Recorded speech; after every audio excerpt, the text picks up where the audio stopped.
Hello dear students, mitochondria के बाद next cell organelle plastid होता है।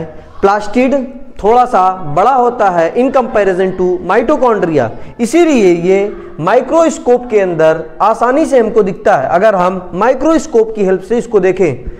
और जबकि जो माइटोकॉन्ड्रिया होता है उसको बगैर स्टैंड किए हुए, बगैर कलर किए हम उसको देख नहीं सकते। इस प्लास्टिड के अंदर बहुत सारे पिगमेंट पाए जाते हैं जो पिगमेंट प्लांट को, फ्लावर को डिफरेंट कलर देते हैं। ये प्लास्टिड यूग्लिना में पाए जाते हैं, प्लांट में पाए जाते हैं। पिगमेंट की बेसिस पर हम इन प्लास्टिड को डिफरेंट क्लासों में क्लासिफाई कर सकते हैं। मेजर जो क्लास होते हैं उसके ये क्लोरोप्लास्ट मेजर जो क्लास होते हैं उसमें पहला होता है क्लोरोप्लास्ट, दूसरा होता है क्रोमोप्लास्ट, तीसरा होता है क्रोमोप्लास्ट, तीसरा होता है ल्यूकोप्लास्ट, तीसरा होता है ल्यूकोप्लास्ट। ये जो क्लोरोप्लास्ट होता है इसके अंदर पाए जाते हैं दो पिगमेंट, क्लोरोफिल और कैरोटीनोइड। इसके पास पाए जाते हैं क्लोरोप्लास्ट के अंदर क्लोरोफिल और कैरोटीनोइड। इसकी स्पेलिंग मैं अच्छे से लिख दे रहा हूं,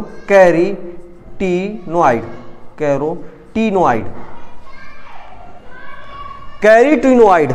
इसके पास क्लोरोफिल और कैरोटीनोइड पाए जाते हैं। यही पिगमेंट लाइट एनर्जी को, सन से आने वाली लाइट एनर्जी को ट्रैप करते हैं और फोटोसिंथेसिस में हेल्प करते हैं। जबकि क्रोमोप्लास्ट के अंदर पाया जाता है कैरोटीनोइड। यही कैरोटीनोइड क्रोमोप्लास्ट के अंदर पाया जाता है, लेकिन कैरोटीनोइड जो होता है इसके अंदर वो दो तरीके का होता है।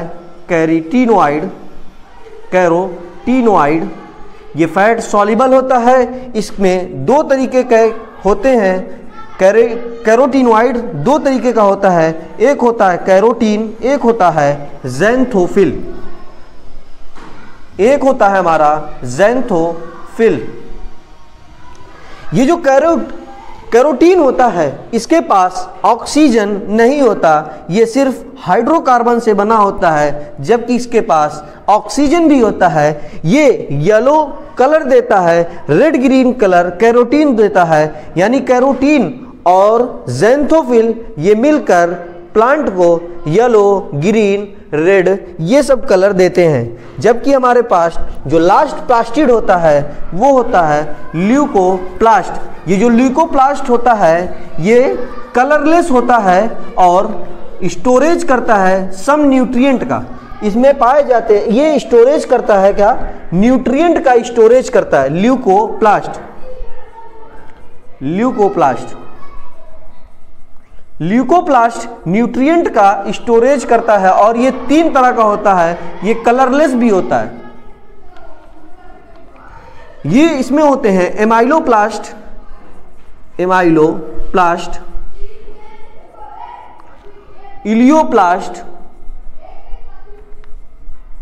इलियोप्लास्ट और तीसरा होता है इल्यूरोप्लास्ट। एमाइलोप्लास्ट कार्बोहाइड्रेट यानी स्टार्च का स्टोरेज करता है और ये पाया जाता है पोटैटो के अंदर। ये फैट और ऑयल का स्टोरेज करता है। इलियोप्लास्ट ऑयल और फैट का स्टोरेज करता है, जबकि इल्यूरोप्लास्ट प्रोटीन का स्टोरेज करता है। ये ल्यूकोप्लास्ट कलरलेस होते हैं। इसमें एमाइलोप्लास्ट, इलियोप्लास्ट और इल्यूरोप्लास्ट तीन तरीके के प्लास्टिड होते हैं, तीन तरीके के पिगमेंट होते हैं जो स्टार्च का स्टोरेज, ऑयल का स्टोरेज और प्रोटीन का स्टोरेज करते हैं। ये जो क्लोरोप्लास्ट होता है वो मीजोफिल सेल ऑफ लीफ में पाया जाता है। इसकी जो साइज होती है, शेप होती है, वेरिएबल होती है। ये oval shape, discoid shape, ribbon shape, spherical shape, oval shape, different shape का पाया जा सकता है। इसकी लेंथ 5 to 10 माइक्रोमीटर होती है। इस माइक्रोमीटर होती है इसकी लेंथ, जबकि इसकी विड्थ होती है 2 to 4 micrometre, 1 micrometre is equal to होता है 10 to the power -6 metre, 10 to the power -6 metre होती है माइक्रोमीटर। ये क्लोरोप्लास्ट का नंबर किसी प्लांट में कितना पाया जाएगा ये वेरिएबल होता है। क्लेमाइडोमोनास में एक ही क्लोरोप्लास्ट पाया जाता है, जबकि कुछ एल्गी में 20 to 40 क्लोरोप्लास्ट पाया जा सकता है। Like mitochondria it also has 2 membrane, like mitochondria it also has 2 membrane, one is outer and second is inner membrane। जो सेकेंड मेम्ब्रेन होती है वो सेलेक्टिवली परमिएबल होती है, जो इनर मेम्ब्रेन होती है वो लेस परमिएबल होती है या सेलेक्टिवली परमिएबल होती है, और ये एक स्पेस घेरे हुए होती है जिसको हम बोलते हैं, इस स्पेस को हम लोग बोलते हैं स्ट्रोमा। इस स्पेस को हम लोग बोलते हैं स्ट्रोमा।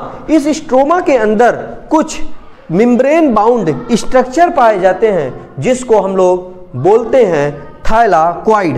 ये ऐसे करके एक स्ट्रक्चर मैंने बनाया है, ये हमारा होता है थाइलाकॉइड, ये हमारा होता है थाइलाकॉइड।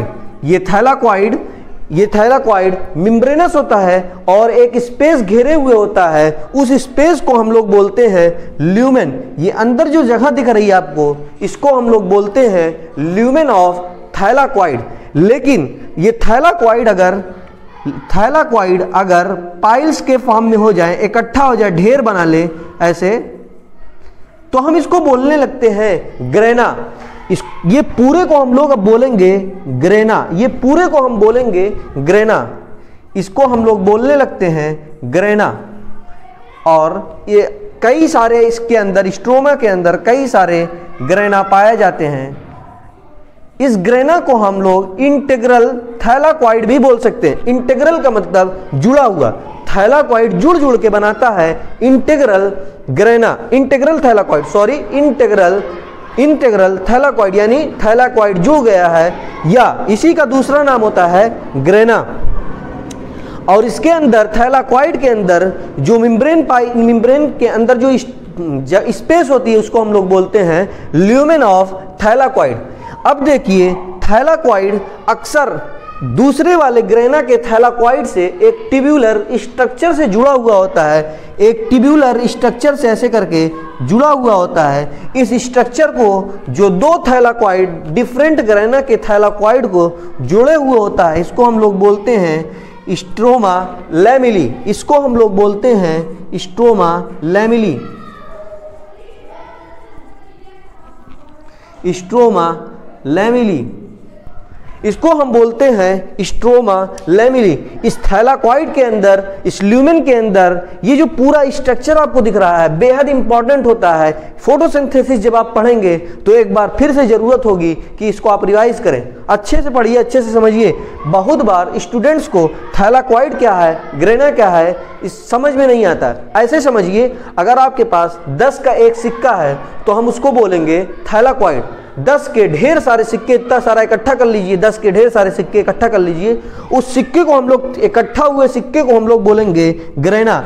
अगर दो तीन ग्रेना यानी 2-3 ढेर आप सिक्कों का लगा लीजिए, दो अलग अलग ग्रेना को जोड़ दीजिए, जिस स्ट्रक्चर से हम लोग जोड़ते हैं उसको हम लोग बोलते हैं स्ट्रोमा लैमेली। इस स्ट्रोमा के अंदर अपने एंजाइम होते हैं जो कार्बोहाइड्रेट और प्रोटीन की सिंथेसिस के लिए रिक्वायर होते हैं। इसके पास डबल स्ट्रैंडेड डीएनए होता है, इसके पास 70S का राइबोसोम होता है, जबकि ये जिस सेल के अंदर होता है उसके पास 80S का राइबोसोम होता है।